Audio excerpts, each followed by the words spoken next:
Before entering your house for the first time, open the front and back doors for 30 minutes to reduce odor levels and allow for dilution of airborne contaminants.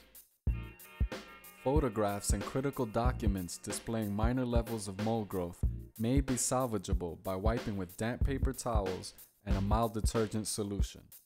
Freezing these items will retard further mold growth until professional restoration can be performed. Valuable artwork can be HEPA vacuumed to remove surface mold. Frames and backings can be wet wiped with a mild detergent solution, then set aside for professional restoration. Valuable wood antiques may be salvageable if not structurally damaged. Such valuables can be cleaned and set aside for restoration. TVs, stereo equipment, and other electronics may be salvageable and can be cleaned with regular cleaning products. Non-porous items like china, glass, porcelain, and metal can be damp wiped with a mild dishwashing detergent solution. Porous items like carpeting, mattresses, clothing, pillows, and upholstered furniture that were wet or display visible mold growth should be thrown away. This work releases high levels of mold spores, and workers should at least be wearing a half-face respirator. Window air conditioning units that are housed in moldy rooms should be carefully inspected and disposed of if they display visible mold growth.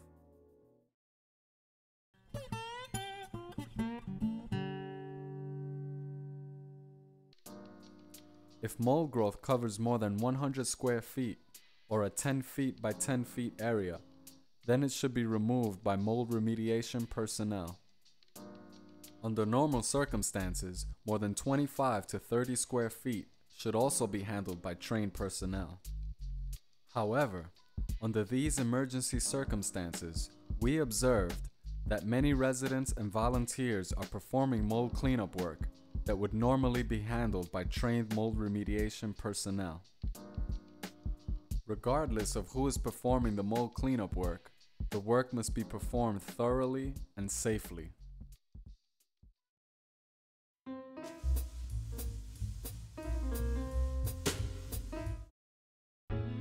In most of the homes we inspected, the floodwaters had risen to a height ranging from 1 to 7 feet on the first floor.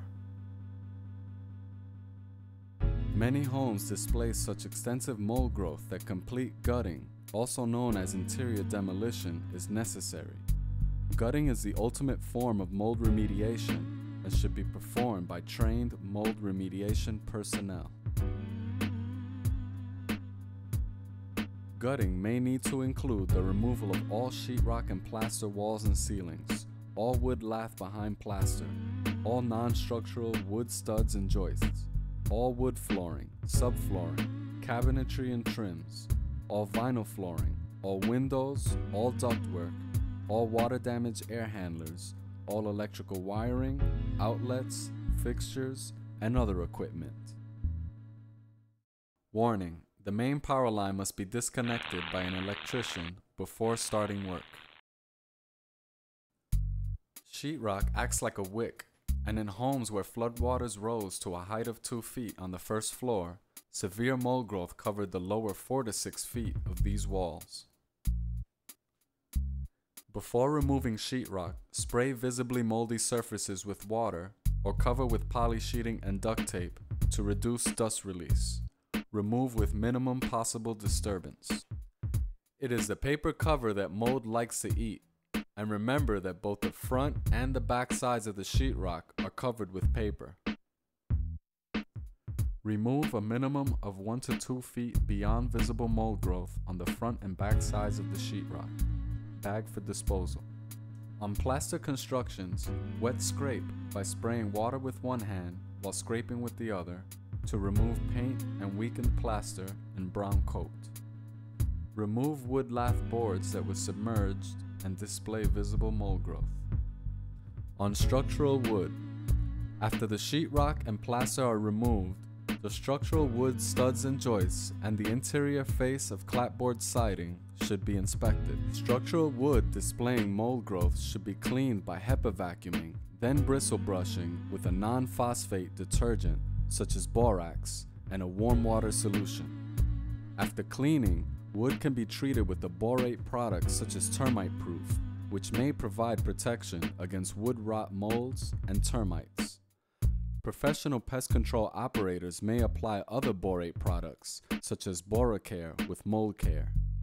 As a final step after cleaning, mold remediation contractors may also apply Foster 4050 or equivalent products as mold-resistant coatings after the wood is dry. Only coatings that do not significantly slow down the drying process should be used.